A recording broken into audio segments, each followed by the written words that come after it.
ئەمەی ئەمڕۆ بڵاوی دەکەینەوە 11هەمین راپۆرتی ساڵانەی سەنتەری میترۆیە بەبێ ئەوەی ئامارەکانی ئەم ساڵ هەژمار بکەین لە 10 راپۆرتی ساڵانەی سەنتەری میترۆدا لە ساڵەکانی 2011 بۆ 2020 2632 پێشەرکاری بەرامبەر بە 2165 ڕۆژنامەنووس و کەناڵی ڕاگەاندن تۆمار کراوە کە سێ لە کەیسەکانی ئەو ماوەیە کەیسی تیرۆرن، تیرۆرکردنی کاوە گەرمیانی و وەدادکردن و ئەرکان شەریفە. ئەو کەیسانە یان لێکۆڵینەوەی جدی تێدا نەکراوە یاخود دەرەنجامی لێکۆڵینەوەکان قایلکرد نەبوون بۆ ڕای گشتی و خێزانی قوربانیەکان. سەنتەری میترۆ داوا لە هەموو کەسانی خاوەن بڕیار دەکات لە هەرێمی کوردستان و عێراق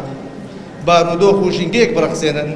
کە نەبێتە هەڕەشە بۆ سەر ئازادی ڕادەربڕین و ئازادی ڕۆژنامەگەری و ئازادی ئەنتەرنێت و ئازادی ڕەخنەگرتن، ڕۆڵ و ئەرکی ڕاستەقینەیان ببینن بەرامبەر ئەو هەڕەشانەی ڕوبەڕووی پرەنسیبەکانی دیموکراسیەت دەبنەوە. سەنتەری میترۆ داوا لە حکومەتی هەرێمی کوردستان دەکات شەفافیەت و لێپرسینەوە بەهێز بکەن، سیاسەتی کردداری بەرامبەر ئەو هەڕەشانەی لە دژدا ڕۆژنامەنووسان بەگشتی و کچان و ژنانی ڕۆژنامەنووس بە تایبەتی پێڕەو بکات، یاساکانی تایبەتبەندی کە یاسای بواری ڕۆژنامەگەری و مافی زانیاری و مافی خۆپیشاندانە وەک خۆی جێبەجێ بکات.